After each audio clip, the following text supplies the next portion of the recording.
The new Model 4 carrier-class ships are now coming off the construction line at 21 CDF shipyards. These advanced carriers are huge super capital-class ships. They have numerous defense turrets and multiple docking bays and hangars for support craft. Model 4 carriers have advanced sensor and radar technology and are able to stay in long-range operations for sustained periods of time. The carriers have 2 advanced fusion cores, which can allow the ship to jump in or out with very little antimatter cooldown on the main drive cores. This can give the carrier an element of surprise. Unlike the previous 3 carrier designs, the advanced Model 4 carrier also comes with a frigate hangar and can deploy up to 4 frigate-class ships within 4 minutes.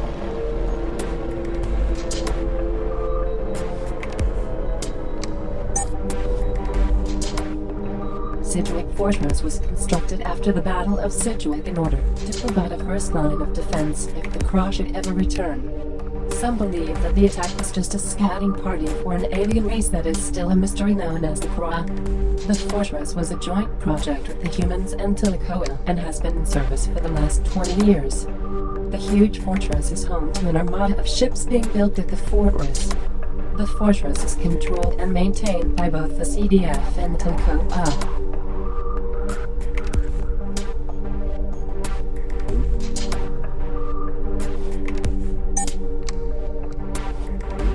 These huge mining bases were first used nearly 200 years ago. The CDF mining facilities are built on lucrative asteroids. These huge mining stations are often outfitted with a refinement facility, making these huge stations very profitable for mine industries as a single all-in-one mining operation. The cost of dismantling and reusing the facility costs much more in resources and finances than to build a whole new facility. These mining stations are unarmed, and those operating facilities are normally patrolled by CDF forces. There are over 2,000 abandoned facilities around the galaxy, and almost 120 are currently in operation.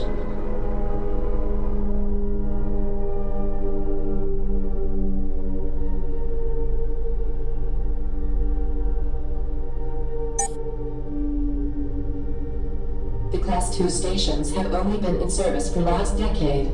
These huge orbital space stations are robust and serve as protocol between the colony and space.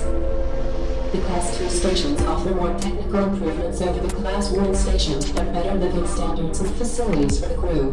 The Class 2 station is fitted with 8 individual docking bays and will normally have 2 wings of fighter support.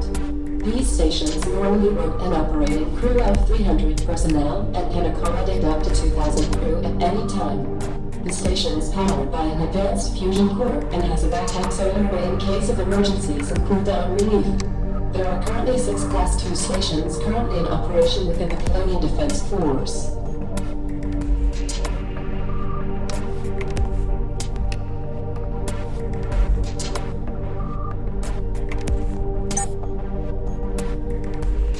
The Class 1 stations have served our colonies for over 120 years.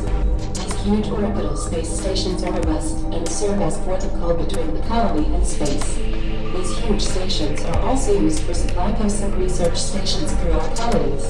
The Class 1 station is fitted with 6 individual docking bays and normally have 2 wings of fighter support. These stations normally run an operating crew of 350 personnel and can accommodate up to 1,000 crew at any time. The station is powered by 2 fusion cores and has a backup solar array in case of emergencies and cooldown relief. There are currently 21 Class 1 stations, which are currently in operation.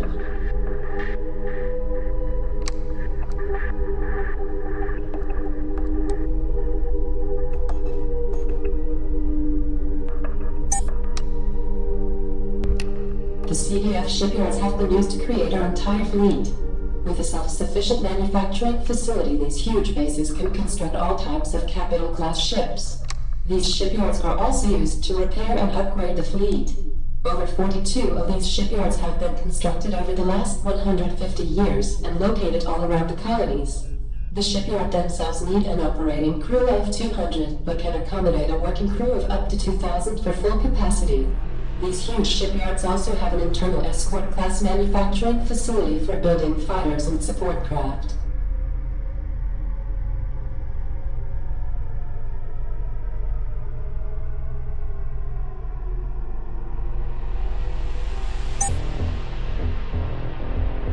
The CDF assault frigate has been in service for almost 90 years. These vast and well-armed frigates have been used for decades, and can still outmatch pirate frigates and/or warships on a one-on-one battle. They have a small operating crew of 8 and are armed with 2 heavy dual-ion turrets and 2 AA plasma turrets. These frigates in numbers can quickly take down bigger ships such as destroyers and cruisers. These frigates have modern armor and are equipped with a jump drive unlike most ships of size. Due to extreme power needed from its small advanced fusion core, the ship's core must recharge for at least 20 minutes after firing its heavy ion turrets. Many assault frigates were destroyed during the Civil War, and 47 are still currently in operation.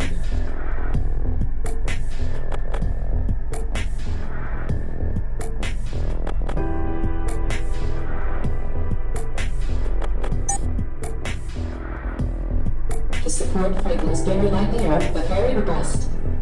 Serving in the CDF for over 100 years, these frigates are used to resupply and repair fighters and are fitted with a medical unit. The support frigates often accompany a battle group and can also be retrofitted for running operations. As with all other CDF capital ships, the support frigate is fitted with a jump drive and has an operating crew of 25. The frigate is equipped with 2 utility ships, which are used for repair, salvage, and small-scale mining operations. There are 50 of these ships still in service. Over 200 were lost during the Civil War.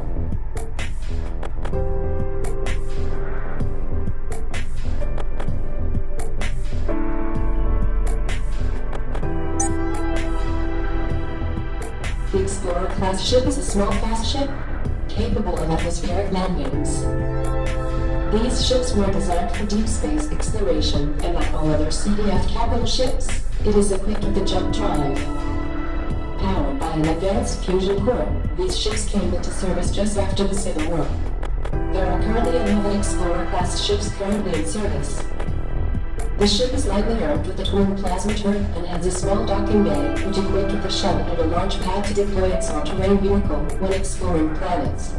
These ships are often used to help ferry colonists and equipment to and from planets as well as exploration. The ship is fitted with advanced sensors and radar.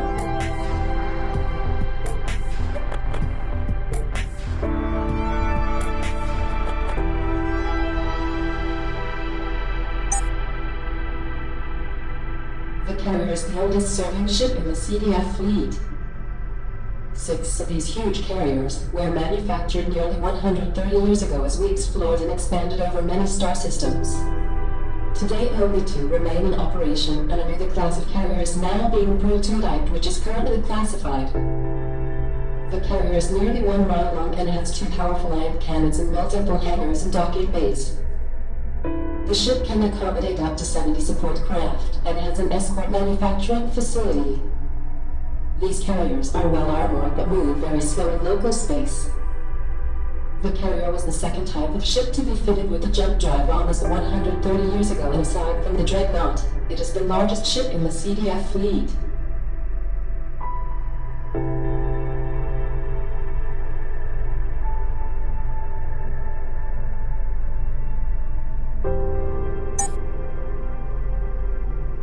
The CDF Destroyer has been in service for almost 7 years. This capital ship is a long-range assault ship, which boasts 2 huge supercharged phased ion cannons and 2 very powerful ion lasers.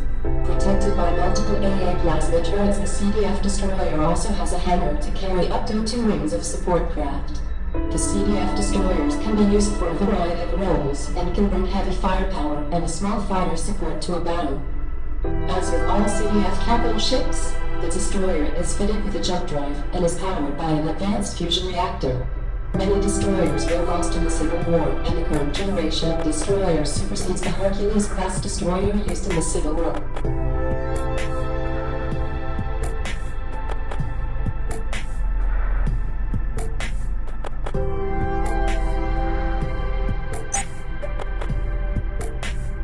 The CDF heavy cruiser superseded the Orion-class cruiser almost 56 years ago.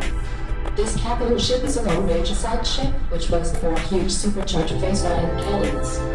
Unlike most capital ships, the heavy cruisers don't have a hangar and is unable to carry its own fighter support. These huge ships are often used for solo heavy long-range recon as well as heavy support in larger battles. As with all CDF capital ships, the heavy cruiser is fitted with a jump drive and is powered by 2 fusion reactors. This ship also uses advanced radar and sensory equipment, which bolster its long-range recon capabilities.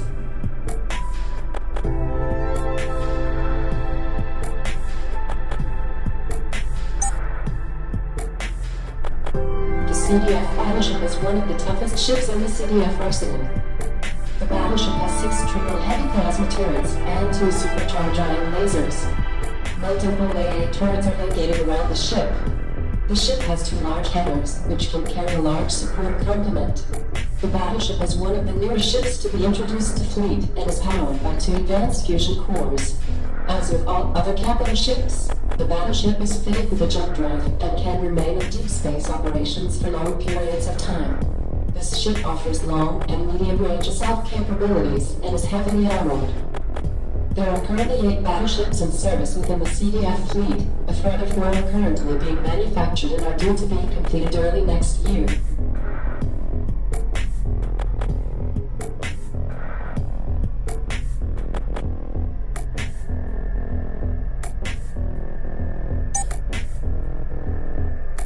The CDF Dreadnought is the largest battleship ever constructed by the CDF. 5 of these huge ships were constructed almost 90 years ago and only 3 remain in service today. 2 were lost during the Civil War. These huge ships are armed with multiple powerful ion lasers at the front and the rear. They have multiple anti-fighter turrets and have 2 huge hangars capable of carrying many escort-class ships. The ship has advanced radar and is powered by 4 fusion cores.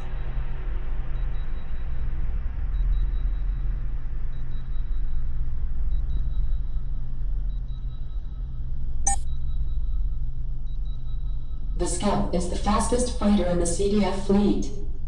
Ideal for recon missions, the Scout has the biggest radar range out of any other fighters. The Scout has the fastest maximum speed, but has weak armor and a light armament. The Scout is armed with 4 short-range lock-on missiles and dual plasma cannons with a low-capacity cell. As with all other CDF fighters, the Scout utilizes a gravity drive system in conjunction with a magnetic drive and particle thrust. The Scout has been in service for almost 40 years and is commonly found on many CDF ships and stations.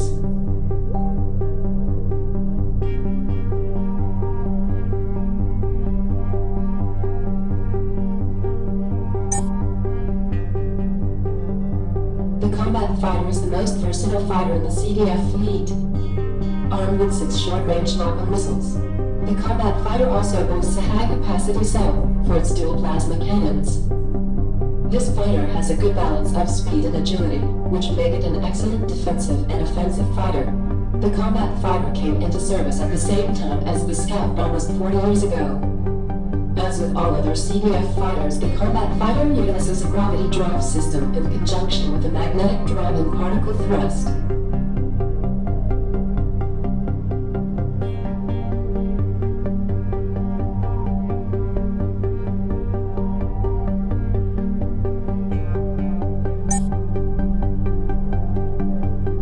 Starfighter Type Y is the most agile fighter in the CDF fleet. Armed with triple phase ion cannons and triple plasma cannons, equipped with a high-capacity cell, the Starfighter Type Y excels at fighter-to-fighter combat. The magnetic conduits to power the magnetic drive are located at the end of each wing. This method generates a more precise magnetic pull, which allows the ship to turn accurately and quickly.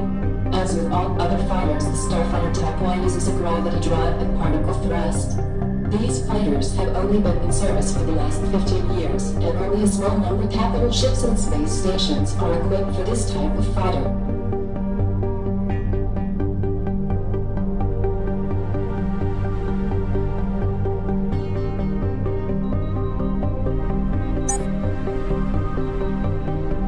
The Heavy Starfighter is one of the newest additions to the CDF fleet. This heavy fighter is a multi-role fighter, which can change roles at any time using the D-pad. This fighter is more heavily armed and has better armor than other fighters. The fighter has a stealth mode, which enables the craft to become invisible to enemy radar, and other modes, which make this craft suitable for a variety of specialist roles. The heavy Starfighter has low fuel consumption ability while in flight mode. This makes it the longest range fighter in the CDF with a maximum flight time of 3 days. These fighters are only available at a few stations and capital ships.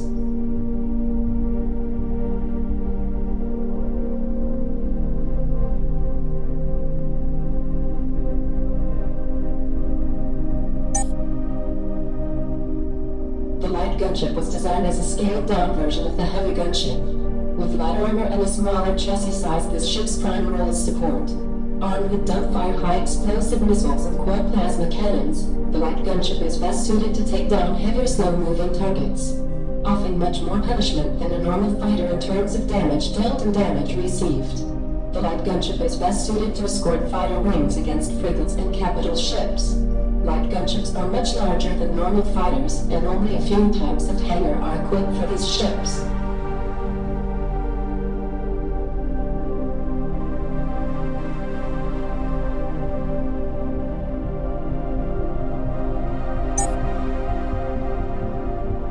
The heavy gunship is most heavily armed escort class ship in the CDF fleet. This two-man heavy support craft is armed with heavy dual long-range plasma cannons and quad heavy-faced cannons. It is bolstered by quad medium plasma cannons and short-range longer missiles. The D-pad can be used to change between light assault mode and heavy assault mode. The heavy gunship has an advanced radar, giving it a much bigger radar range than a fighter. As with all other CDF ships, the heavy gunships uses a gravity drive combined with a magnetic drive and particle thrust. Afterburning in a heavy gunship will consume a large amount of fuel, and afterburning is only recommended for quick acceleration and deceleration. Constant use of afterburn can quickly render the heavy gunship useless if it runs out of fuel.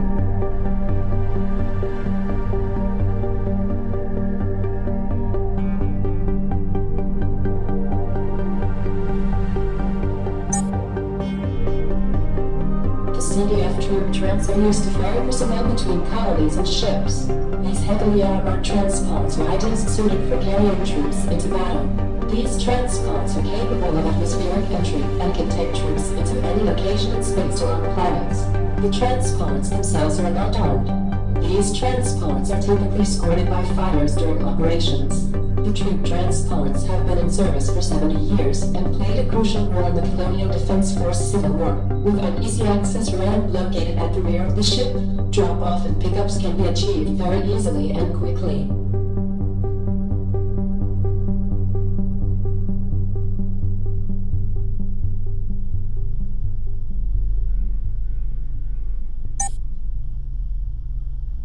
The CDF heavy transports are used extensively throughout the Colonial Defense Force, used for logistics and transporting essential cargo and equipment throughout our colonies. The heavy trams are designed for long-range travel and could store up to 70 cubic meters of cargo or equipment. These transports are unarmed, but very robust and require a two-man operating crew. These heavy transports have been in use for almost 100 years and are still ideally suited to transport a variety of cargo quickly and easily between colonies and ships. There are over 1,000 heavy transports currently in service.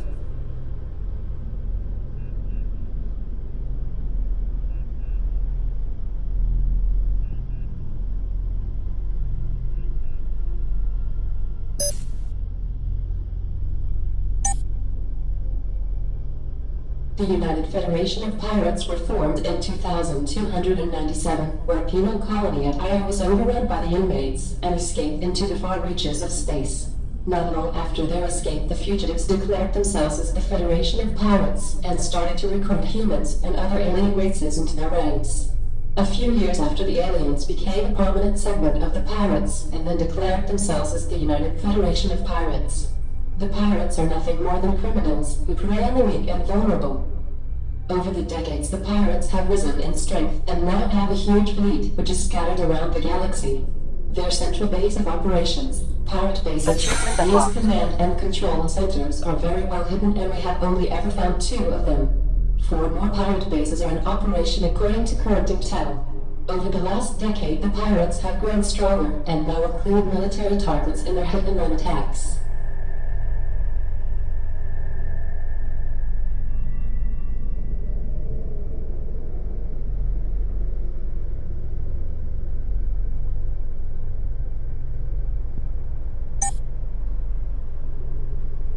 Vetri are the remains of a defeated race during the Great War in 2160. Vetri were defeated by a collation of species. They lost their home world as it was devastated by the Coalition bombardment. The remaining Driz swore vengeance upon the Coalition and attack any race on sight. There are believed to be at least 2 secret Dri outposts where they are slowly rebuilding their fleets and their species. The Coalition was formed up of the Syrian, who were right by the Dri, Tilkoa and the humans. The Dri attack and Undum and attack any ships on sight. For their time, their technology was considered one of the most advanced out of the younger races. 200 years later, their technology still poses a huge threat, and any contact with Dri forces could be a substantial threat. Not long after the Great War, the coalition between the humans and Tilkoa faded into a neutral relationship, as the loss of the Syrian during the Great War had a huge impact on human-Tilkoa relations.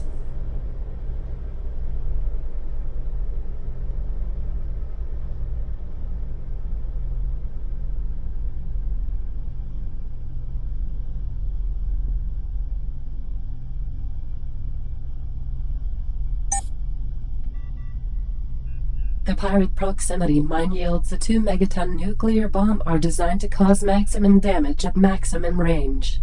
These mines are tiny and can only be picked up with special tracking systems, which are only fitted as standard to the CDF Scout. Once the proximity detonator has been triggered, the mine will detonate, even if partly destroyed.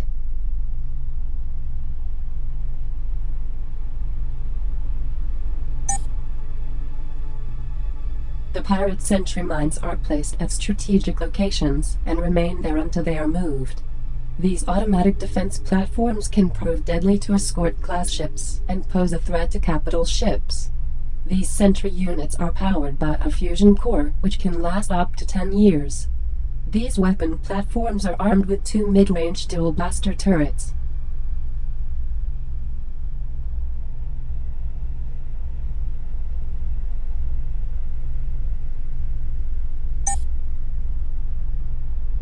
The Pirate Fighter is the most commonly used attack craft in the pirate arsenal. These fighters have a moderate speed and are armed with 3 blaster cannons. The fighter is lightly armored and fitted with sensory equipment and radar.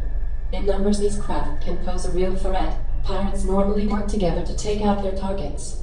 Pirate fighters are short range and also use a gravity drive, which are based on the CDF propulsion system. The pirate fighters have been in operation for around 25 years, although the exact numbers of these fighters is unknown. There are expected to be at least 1,000 in the pirate fleet.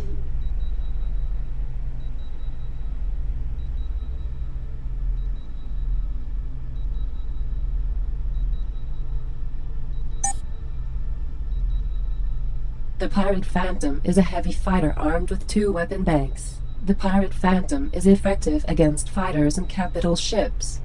This fighter is almost as fast as the standard pirate fighters and is also fitted with a polyalloy armor and has a powerful blast for bigger ships.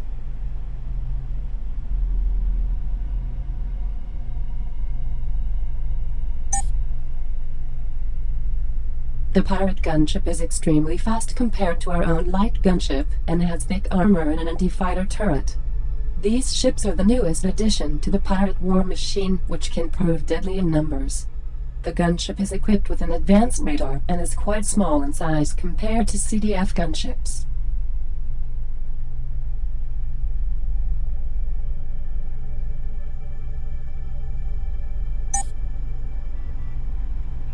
The Pirate Cloaked Advanced Fighter is a very effective ship.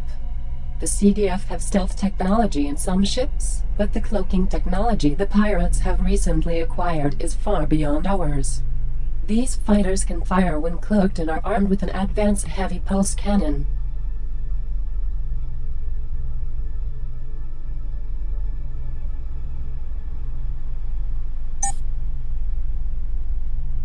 The pirate transports are armed and often carry the pirates' cargo around their bases and outposts. These transports are armed with an anti-fighter turret and are reinforced with the plate beryllium alloy. They have a large cargo capacity, and some of these transports are retrofitted with troop transport facilities.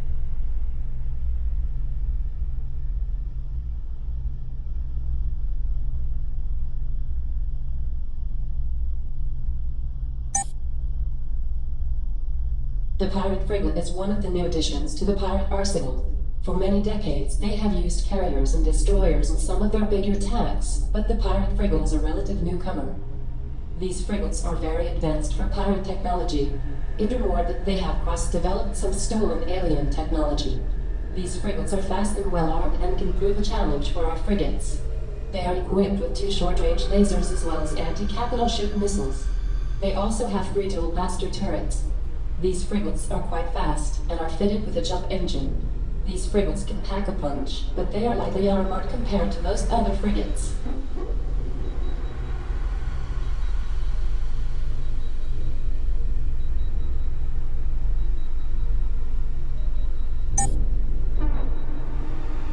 The pirate cruiser is a long-range assault ship, which boasts 2 very powerful long-range blaster cannons. The cruiser is protected by multiple anti-fighter turrets, and has a docking bay to accommodate a small number of escort-class ships. The cruiser has a moderate speed for its size, and is fitted with a jump drive powered by a dual fusion core. Only a few pirate cruisers have ever been encountered, and it is not known how many are currently in operation.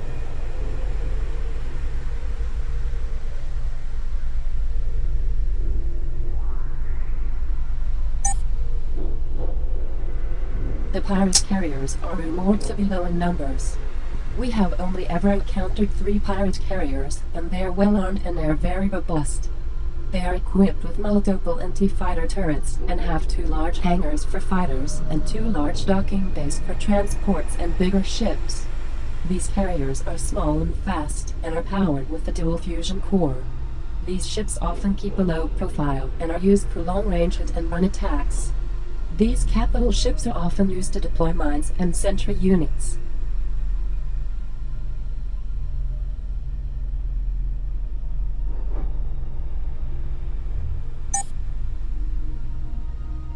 The pirate base is a central command and control center, which the pirates operate from.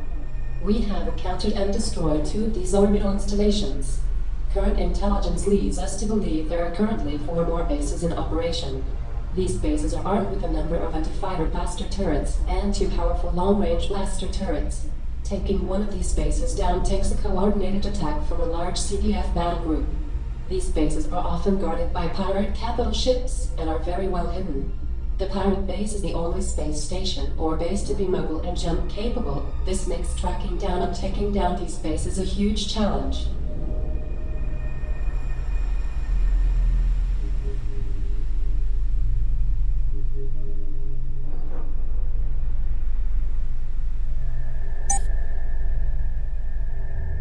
Vetri radiation mines are deadly to most ships. Vetri utilize organic technology, which totally negates any radiation. When one of these mines goes off, a huge area is permanently infected with a deadly X-ray radiation. These mines have a large blast, which can cause a massive amount of damage, but the immediate radiation damage will linger for many centuries. The CDF Scout is equipped with a mine tracking device which can sense these mines. We have lost many transports and explorers to many of these mines. There were many of these mines deployed by Vetri during the Great War.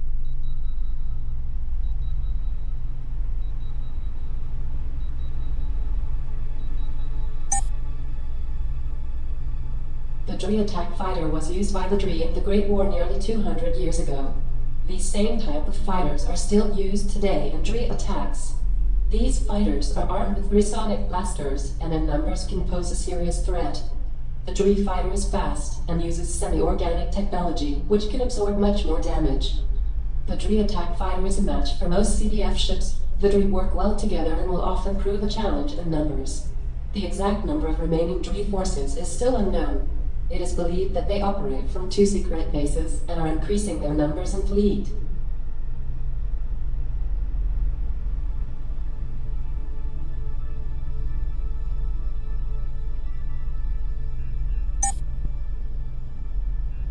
The Vetri Spectre is a hybrid heavy fighter and corvette.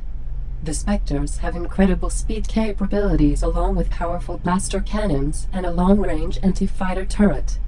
These ships are very tough and use semi-organic technology. The Spectre in numbers can pose a huge threat to any types of ships.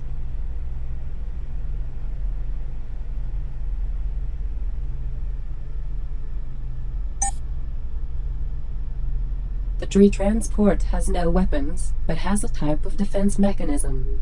Very few Vetri transports have been encountered, but most encounters report of ships losing power when getting close to them. These ships are known to have a large cargo capacity, and as with all other Vetri ships, semi-organic technology is used to give the ship a high damage threshold. It is not known how many of these transports have survived the Great War, and if the Vetri built any more of them.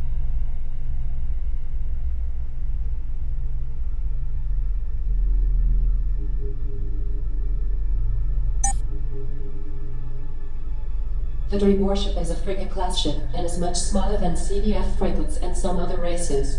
These warships are fast and are well armed. Vetri warship is smallest known ship, which is capable of jumping into hyperspace. With its heavy armament for its size and its speed, in numbers these ships can be deadly. Vetri warship uses semi-organic technology and absorbs a lot of the damage it receives. Vetri warship is armed with 3 anti-fighter turrets and 2 powerful long-range sonic cannons. Many of these warships were destroyed in the Great War. It is suggested that many more still remain. These warships are often accompanied by Qura fighters and still prove to be a match for all the other races.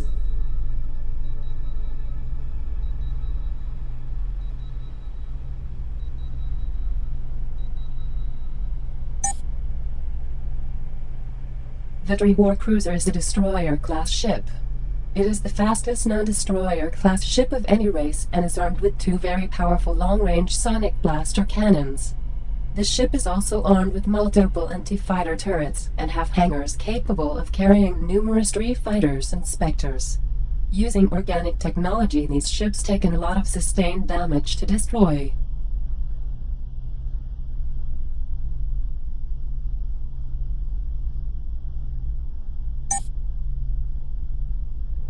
Only one Qura base has ever been encountered since the Great War. The base was destroyed by a large CDF fleet, and only a few ships survived the assault. The Qura base is an orbital station, which has jump capability and can maneuver in local space at speeds matching our destroyers. The base is used as a base of operations and as an orbital fortress while invading a planet's surface. These bases are huge and not much is known about them. It is believed that at least 2 bases survived the Great War, but that cannot be verified.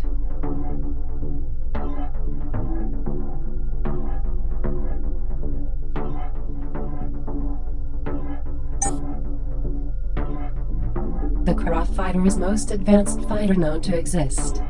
The propulsion system allows the craft to move like nothing we have ever seen before. The particle beam weapon systems can tear apart both metallic and organic hulls. They are fastest fighter of any race and use fully organic technology, which conventional weapons have little effect. The ship's hull is made of some material which interferes with the radar, so lock-on missiles are useless. These fighters have only been encountered once at the Battle of Sidgwick, and we hope we never encounter them again.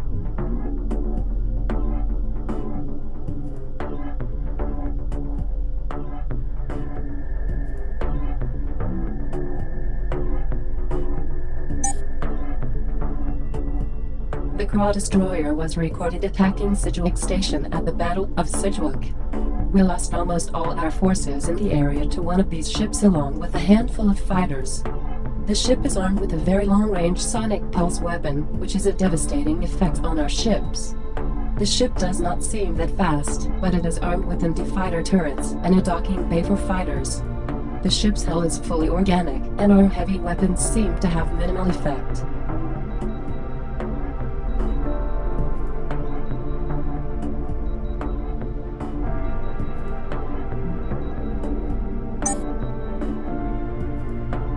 The Qura mothership was recorded wiping out all 16 of our CDF mining facilities, before being taken out by a Telecoa Armada along with the CDF battle group.